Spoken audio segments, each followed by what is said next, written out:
بسم اللہ الرحمن الرحیم۔ السلام علیکم ورحمۃ اللہ وبرکاتہ۔ معزز ناظرین، صرف طلاق دینے سے نکاح نہیں ٹوٹتا، بلکہ بعض اوقات میاں بیوی کچھ ایسا کر جاتے ہیں جس سے نکاح ٹوٹ جاتا ہے اور انہیں خبر نہیں ہوتی۔ نکاح ہمارے پیارے نبی حضرت محمد صلی اللہ علیہ وآلہ وسلم کی سنت ہے۔ ہر مرد اور عورت کو نکاح کرنا چاہیے۔ جو مرد اور عورت بلا وجہ شادی نہیں کرتے، ایسے مردوں اور عورتوں پر اللہ تعالیٰ کی لعنت ہوتی ہے۔ حدیث پاک میں ہے، جو انسان نکاح کرتا ہے تو اس کا نصف ایمان پورا ہو جاتا ہے۔ اس کا مقصد ہے کہ شادی کرنے سے انسان بے شمار گناہوں سے بچ جاتا ہے۔ اس لیے ہر مرد اور عورت کو چاہیے کہ وہ شادی ضرور کریں، لیکن آج کے دور میں کچھ ایسے لوگ بھی ہیں جو نکاح میں ہوتے ہوئے بھی اپنی ہی بیوی سے زنا کر رہے ہوتے ہیں، کیونکہ وہ یہ جان نہیں پاتے کہ ان کا نکاح باقی ہے یا ٹوٹ چکا ہے۔ کچھ باتیں ہمارے مذہب نے ایسی ہمیں بتائی ہیں کہ آج کے لوگ اس کو تنگ نظری کہتے ہیں، لیکن ہم آج پوری ذمہ داری سے آپ کو اللہ کی بتائی ہوئی حدود بتائیں گے کہ جن سے تجاوز کرنے سے میاں بیوی ایک دوسرے پر حرام ہو جاتے ہیں۔ آج کی ویڈیو میں ہم 7 ایسے اعمال کا ذکر کرنے والے ہیں کہ جن کے کرنے سے مرد و عورت کا نکاح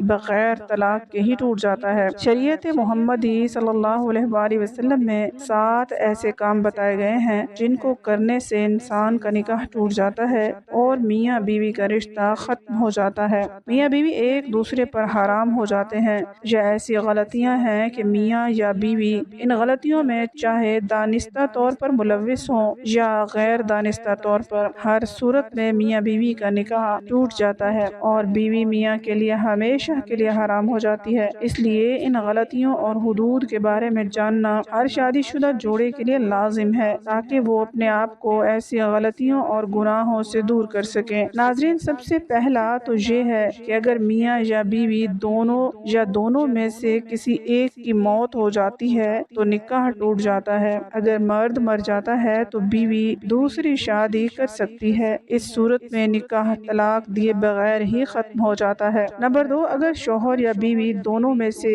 ایک بھی دائرہ اسلام سے باہر ہو جائیں تو نکاح ٹوٹ جاتا ہے۔ اگر دونوں میں سے میاں ہو یا بیوی اسلام کو چھوڑ کر دوسرا مذہب اختیار کر لیتا ہے تو میاں اور بیوی کا نکاح ٹوٹ جاتا ہے۔ ایسی صورت میں طلاق لینے کی ضرورت نہیں پڑتی، کیونکہ نکاح مذہب تبدیل کرنے سے ہی ٹوٹ جاتا ہے۔ اگر کسی کے ساتھ یہ صورتحال پیش آئے تو ان کا نکاح ٹوٹ جاتا ہے۔ اگر دونوں میں سے کوئی ایک اسلام چھوڑ دے تو پھر بھی میاں اور بیوی اکٹھے رہتے رہیں تو وہ حرام طریقے سے رہ رہے ہوتے ہیں۔ اگر وہ آپس میں ہم بستری کرتے ہیں تو وہ زنا کے زمرے میں آئے گی۔ نمبر 3، خلا لینے سے بھی نکاح ٹوٹ جاتا ہے۔ خلا کیا ہے؟ ہمارے مذہب میں صرف مرد کو ہی طلاق دینے کا حق ہے کہ مرد ہی طلاق دے سکتا ہے، لیکن اگر کوئی عورت اپنے شوہر کے ساتھ نہیں رہنا چاہتی تو وہ اس صورت میں خلا کے لیے اپیل کرتی ہے اور یہ معاملہ پھر عدالتوں میں حل ہوتا ہے۔ جب مقدمہ چلتا ہے تو عدالت اس سے خلا لینے کی وجوہات جان کر عورت کو خلا دے دیتی ہے۔ اگر خاوند طلاق نہ بھی دے تو خلا لینے کی وجہ سے نکاح ٹوٹ جاتا ہے اور میاں بیوی ایک دوسرے کے لیے حرام ہو جاتے ہیں۔ نمبر 4، اگر میاں بیوی میں سے کوئی ایک لاپتہ ہو جائے، کافی تلاش کے باوجود بھی لاپتہ ہونے والے کا پتہ نہ چلے، تو اس صورت میں بھی میاں بیوی کا نکاح ٹوٹ جاتا ہے۔ میاں یا بیوی میں سے کوئی ایک گھر چھوڑ کر چلا جائے، کافی عرصہ تلاش کرنے کے باوجود بھی نہ ملے، تو اس صورت میں میاں یا بیوی انتظار کر کے تھک جاتے ہیں، تو اس صورت میں دونوں کا نکاح طلاق دیے بغیر ہی ٹوٹ جاتا ہے اور ان کا رشتہ ختم ہو جاتا ہے۔ ایسی صورت میں وہ کسی دوسری جگہ نکاح کر سکتے ہیں۔ شریعت نے یہ عرصہ 4 سال مقرر کیا ہے، یعنی شوہر 4 سال سے زیادہ عرصے سے غائب ہو جائے تو قاضی اس کی بیوی کو نکاح سے آزاد کر دیتا ہے۔ نمبر 5، اگر کوئی مرد کسی عورت کے ساتھ شادی کر لیتا ہے لیکن بعد میں دونوں کو پتہ چلتا ہے کہ ہم دونوں نے ایک ہی عورت کا دودھ پیا ہے، پہلے ان دونوں کو پتہ نہیں تھا کہ ہم دونوں ایک دوسرے کے رضاعی بہن بھائی ہیں، بعد میں ان کو پتہ چلا تو اسی وقت ان کا نکاح ٹوٹ جاتا ہے۔ ہمارے دین اسلام میں جس طرح سگے بہن بھائیوں کا نکاح جائز نہیں، اسی طرح رضاعی بہن بھائیوں کا نکاح کرنا جائز نہیں ہے۔ ایسی صورتحال میں ان دونوں کا نکاح طلاق دیے بغیر ہی ٹوٹ جاتا ہے، دونوں ایک دوسرے پر حرام ہو جاتے ہیں۔ نمبر 6، ایلا۔ اس میں شوہر اپنی بیوی سے 4 ماہ ہم بستری نہ کرنے کی قسم کھائے اور اس قسم کے بعد باقی 4 مہینے ہم بستری نہ کریں تو نکاح ٹوٹ جاتا ہے۔ یہ یاد رہے کہ شوہر قسم کھائے بنا ہم بستری نہ کرے تو پھر طلاق نہ